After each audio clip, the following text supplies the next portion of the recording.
Baik Mega maupun Anies, keduanya menjadi pemimpin dengan semua rekam jejak, rekam karya dan rekam prestasinya masing-masing. Betapapun keduanya telah menunjukkan karakternya, pro dan kontra bahkan polemik tetap dan kerap menyelimutinya. Mega yang ketua umum PDIP dan Anies yang memiliki kepercayaan publik yang tinggi, yang beririsan langsung dengan partai politik dan massa pendukung yang tidak sedikit. Kini bertemu dalam mainstream politik yang sama, yang menjadi salah satu kekuatan politik kontemporer saat ini. Mega dan Anies telah menjadi potensi sinergi dan kolaborasi baik sebagai kekuatan oposisi maupun upaya mewujudkan perubahan dari dominasi dan hegemoni rezim politik dinasti dan oligarki. Kepentingannya itu apa? Kalau kepentingannya kepentingan pragmatis, ya sudah tendang saja calon pemimpin itu atau tokoh itu ya. Tapi kalau kepentingannya adalah kepentingan ideologis dan minimal strategis, maka menurut saya ya kita harus melihatnya sebagai sebuah peta jalan alternatif. Sekarang sudah ada jalan istana yang ditempuh oleh Prabowo. Dia tempuh jalan istana tersebut ya sejak 2019 yang lalu. Yang saya katakan sebagai jalan pragmatis karena dia tahu betul untuk memenangkan pertarungan harus melipir ke istana. It happens, dia lakukan itu. Dan kemudian betul ya dia memenangkan kontestasi dengan segentong-gentongnya, sebabi-babinya, sebansos-bansosnya.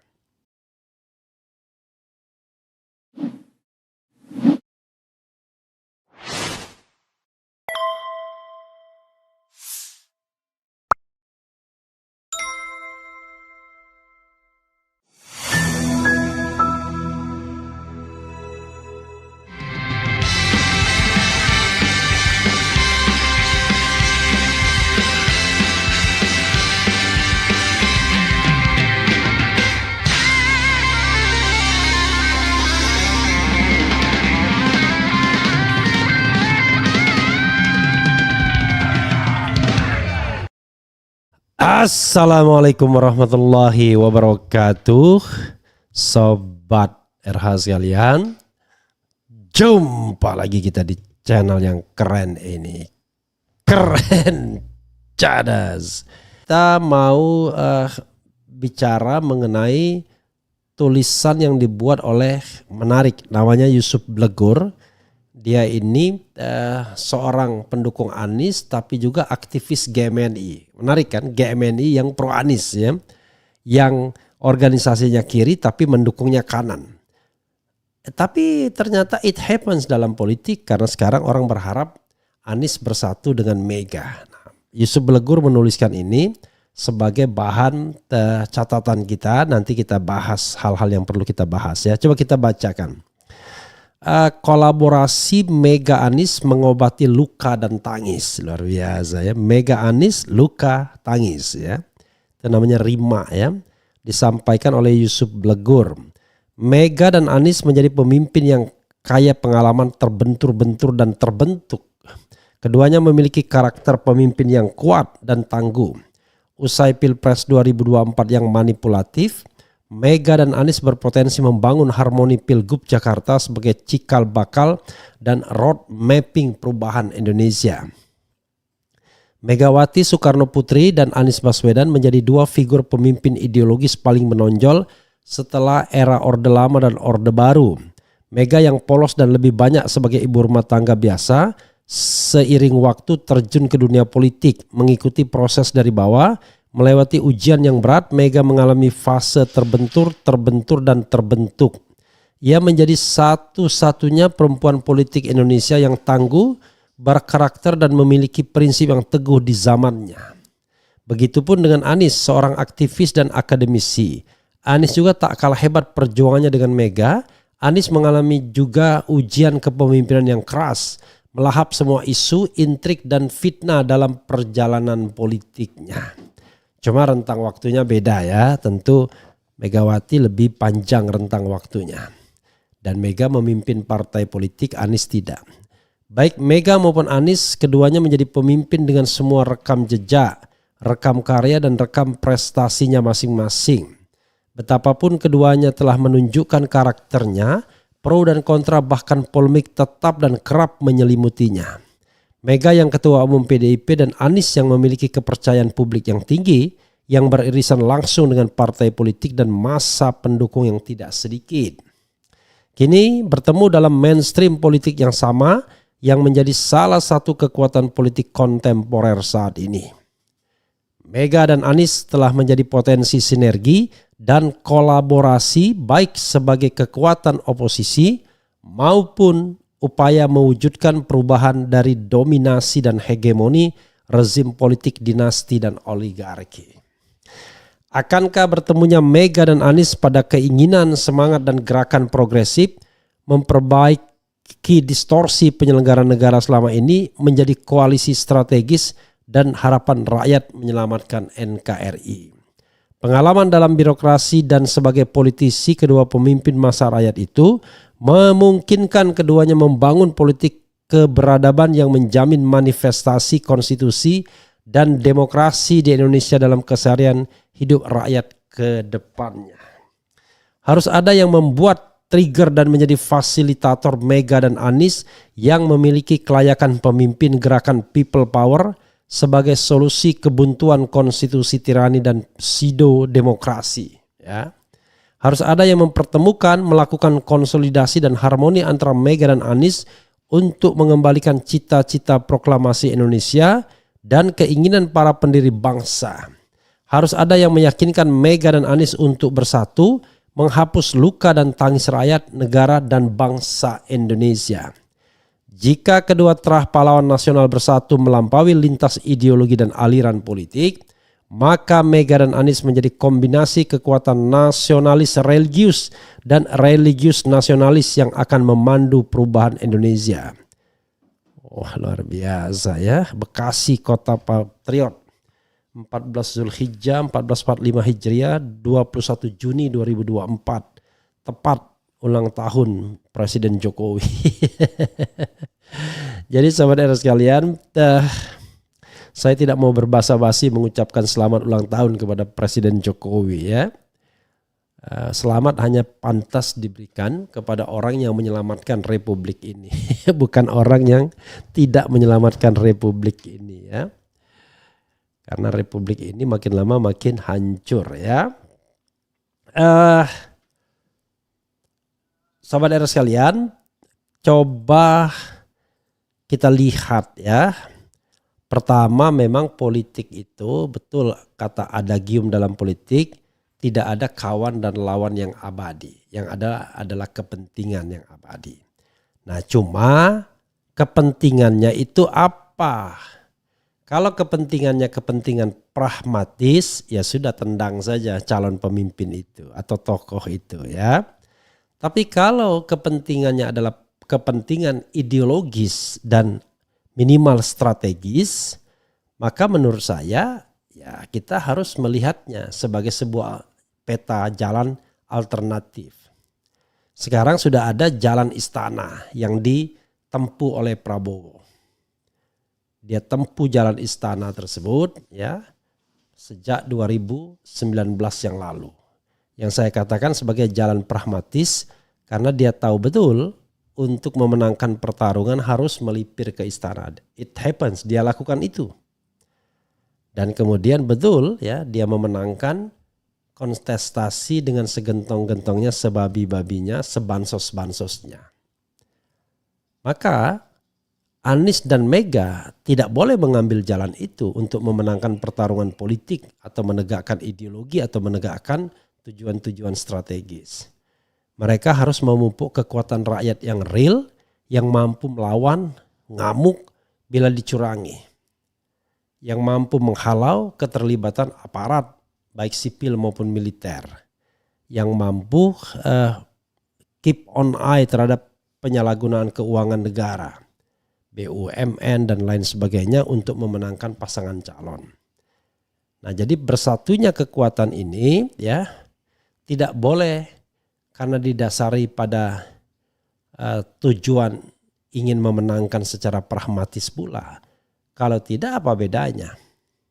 Makanya saya merasa ngapain Anies bersafari politik ke Gerindra, ke Prabowo dan lain sebagainya misalnya. Let's say kalau seandainya Prabowo dan Gerindra mendukung, apakah dia akan mengiyakan? Kalau mengiyakan selesailah. Tidak ada semangat oposisional. Yang harus dia lakukan adalah mengatakan bahwa terima kasih sebagai figur-figur politik kita memang harus berkomunikasi. Tapi kita tidak bisa melupakan praktik-praktik curang, praktik-praktik gentong babi, praktik-praktik bansos yang digelontorkan selama pemilu sehingga pemilu berlangsung secara tidak jujur dan tidak adil atau pemilunya tidak konstitusional. Nah, itu sikap yang tidak boleh dikompromikan. Walaupun kubu sana mengatakan bahwa 50% rakyat mayoritas memilih, kita justru bertanya, is it the real number? Apakah itu sebenarnya angka halusinasi saja? Kan boleh kita mengatakan bahwa kemenangan kemarin kemenangan yang sebenarnya ya tadi karena keterlibatan kekuatan-kekuatan, the invisible hand. Jadi bukan people vote, tetapi the invisible hand yang menentukan kemenangan. Kalau caranya begitu dan kita mau berkompromi terhadap hal seperti itu, ya berarti kita mau melanggengkan kecurangan, gentong babi, money politik di Republik ini yang kita kutuk sama-sama sesungguhnya ya. Kita membangun reformasi itu dengan harapan memberantas KKN, bukan memunculkan KKN.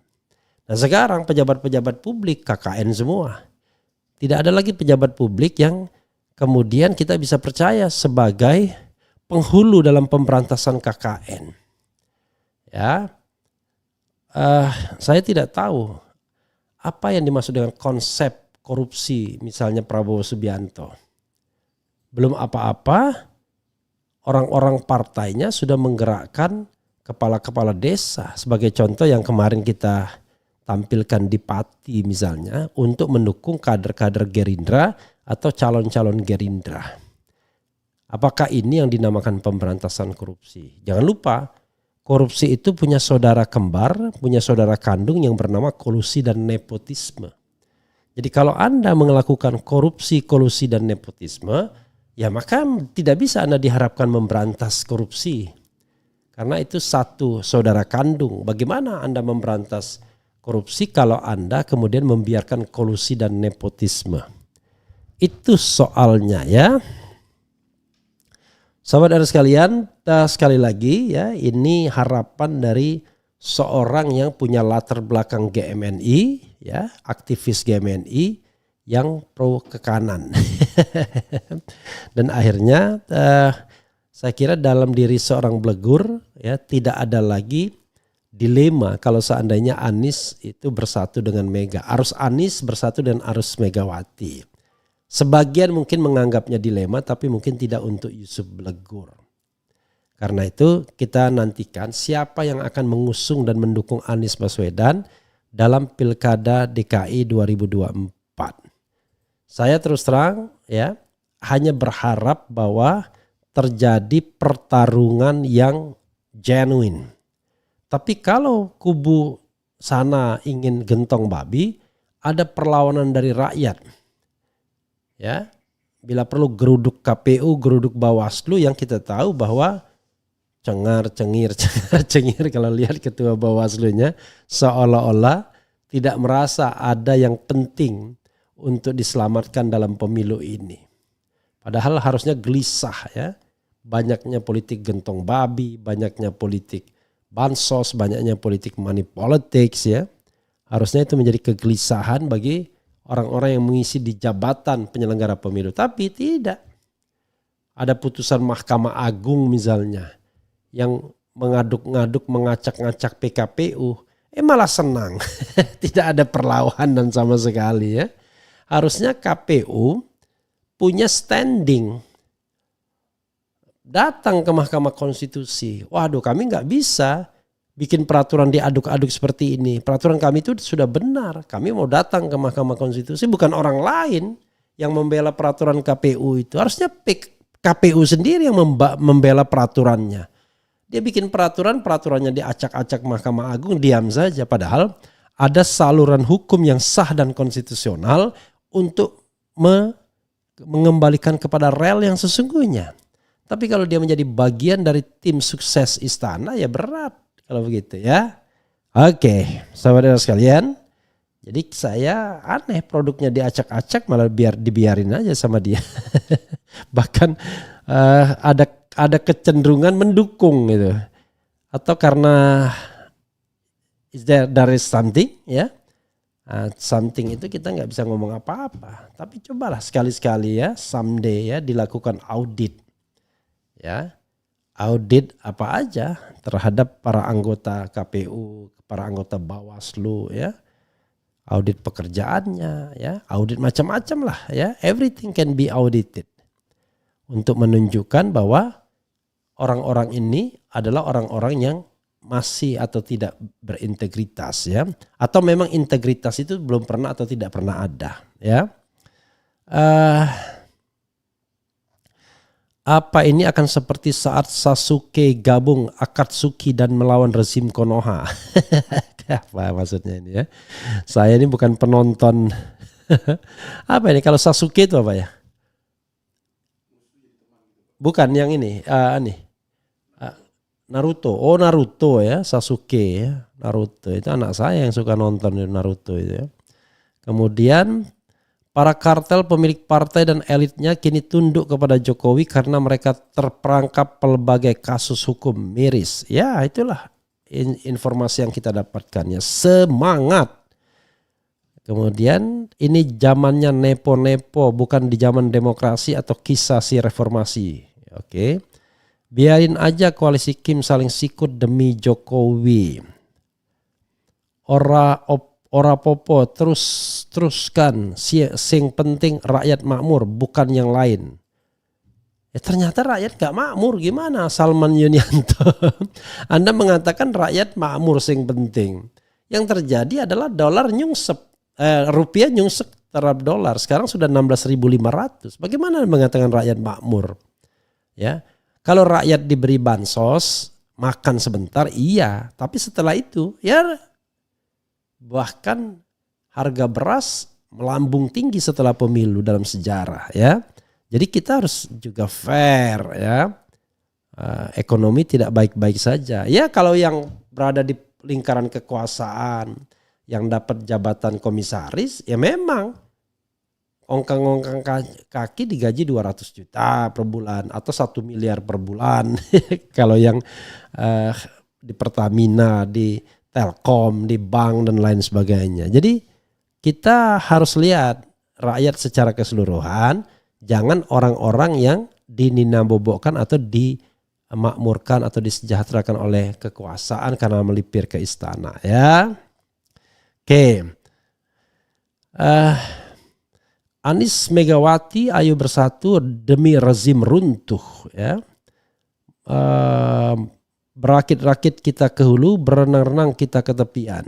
Bersakit-sakit dahulu, senang pun tak datang, malah mati kemudian. Luar biasa ya. Dolar naik turun wajar. Wajar itu kalau angkanya, marginnya tidak luar biasa. Ini marginnya gila-gilaan ya. Ya Anda mungkin tidak merasakan ya. Bayangkan. Jadi harus ada yang namanya Jokowi saja resah, masa Anda nggak resah ya? Jokowi pada poin 16.300 itu sudah resah. Saya sekarang 16.500 ya. Jadi artinya ekonomi kita itu mudah sekali dipermainkan fundamennya ya. Itu sobat era sekalian ya. Jadi jangan berpikir tentang diri kita sendiri yang tiap hari bisa makan enak bahkan ya. Oke, tapi pikirkanlah untuk sebagian besar rakyat Indonesia.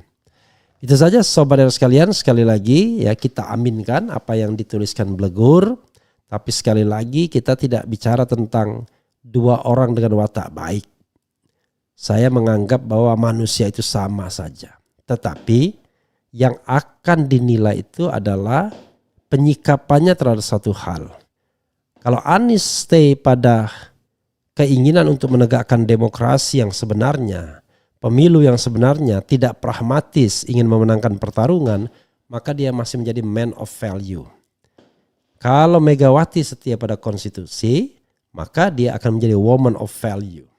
Tapi kalau pragmatis, sekedar untuk cari jabatan, biar pegang anggaran, ya, biar kelompoknya tambah enak, Anda tidak lebih dari seorang yang istilahnya ya sama aja dengan tokoh-tokoh politik kebanyakan. Nah, alasan saya, kalau kita kan nanti dibilang siapa kita itu, oke, minimal alasan saya mau mendukung ya persatuan ini adalah didasarkan kepada value yang ditegakkan itu adalah value anti KKN minimal, korupsi, kolusi dan nepotisme. Menegakkan demokrasi, menegakkan hak asasi manusia, memberantas korupsi. Ya. Itu yang paling tidak yang harus ditegakkan. Ya, dan tentu saja juga hak asasi manusia, ya. Itu saja sobat Eros sekalian, mudah-mudahan bermanfaat. Wassalamualaikum warahmatullahi wabarakatuh. Keren cadas.